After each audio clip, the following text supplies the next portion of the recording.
Bonjour à tous.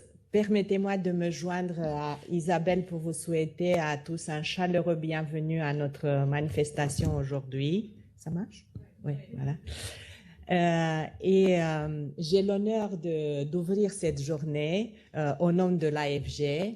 Comme vous le savez, l'AFG, l'Association française de la gestion financière, représente aujourd'hui à peu près 460 membres et parmi ceux-là, 360 sociétés de gestion, plus ou moins peut-être. Mais surtout, ce qu'il faut retenir, c'est que nous représentons à peu près 90% des encours gérés en France par les membres adhérents de la société. Donc, nous parlons en leur nom. Et puis, si je prends un petit peu un prisme plus élevé, si je regarde l'écosystème français de la gestion financière, je rappelle qu'aujourd'hui, la France est incontestablement le leader des asset managers en Europe parce que, pour être très précis, en France, nous avons aujourd'hui à peu près 700 sociétés de gestion. J'espère que le nombre sera confirmé par l'AMF qui tient bien le registre des agréments qu'il donne. Et puis, au total, ces sociétés gèrent à peu près 4600 milliards d'euros d'actifs. Et donc, ce qui place la France comme un leader incontesté en Europe.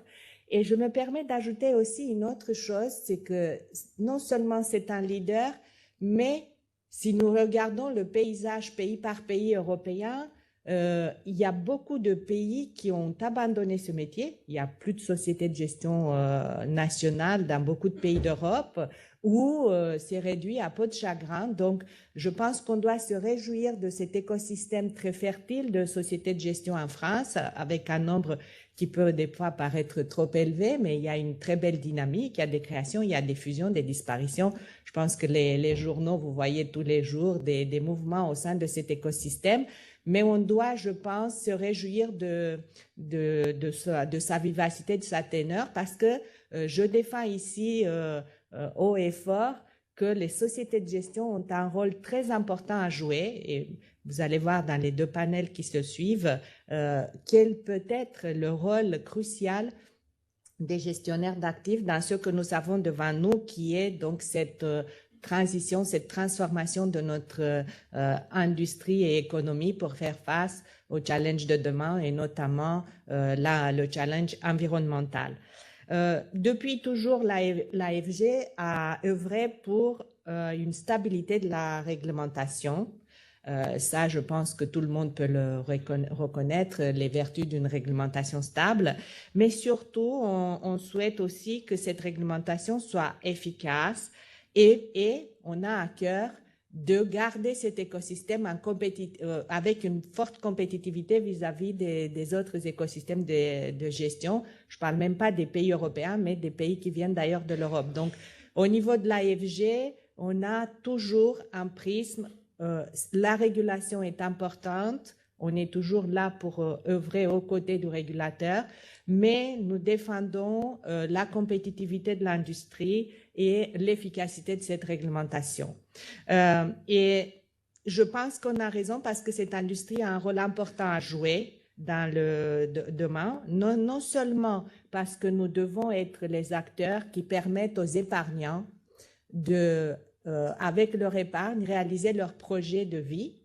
Et surtout, nous pensons que nous avons un rôle à jouer à orienter cette épargne vers les entreprises aujourd'hui de notre écosystème économique qui réalisent cette transition, ce challenge qui est global, qui est la transition environnementale et qui doivent se transformer pour faire face à ce challenge.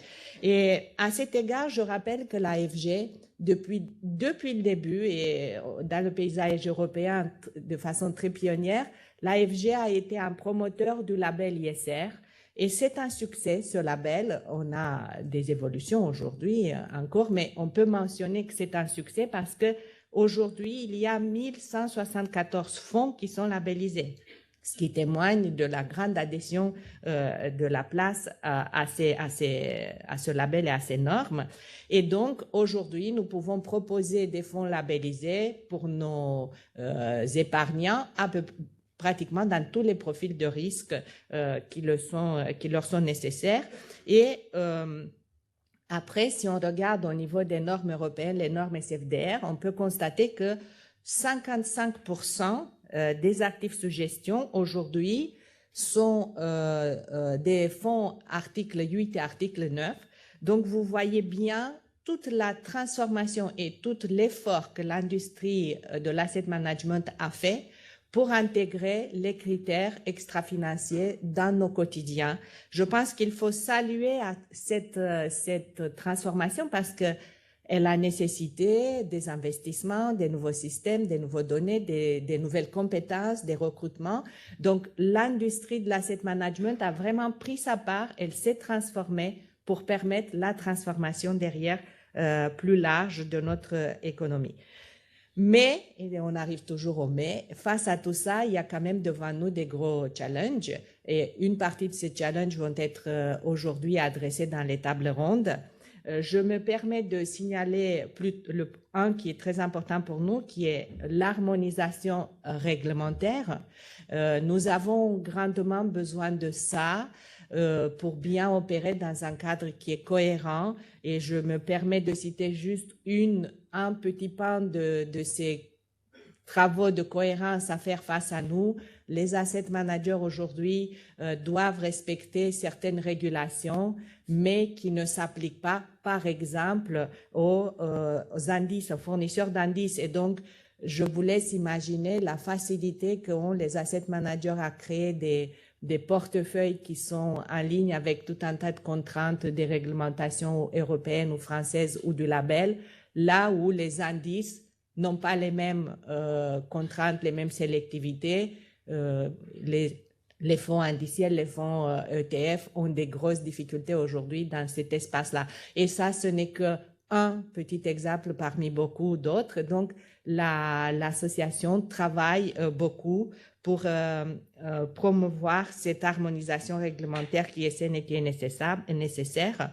Et tout ça, encore une fois, pour établir ce cadre qui doit rester clair, compréhensible et surtout stable, qui va être la clé pour la réussite de la transformation globale de notre système et réussir cette transformation environnementale de notre tissu industriel.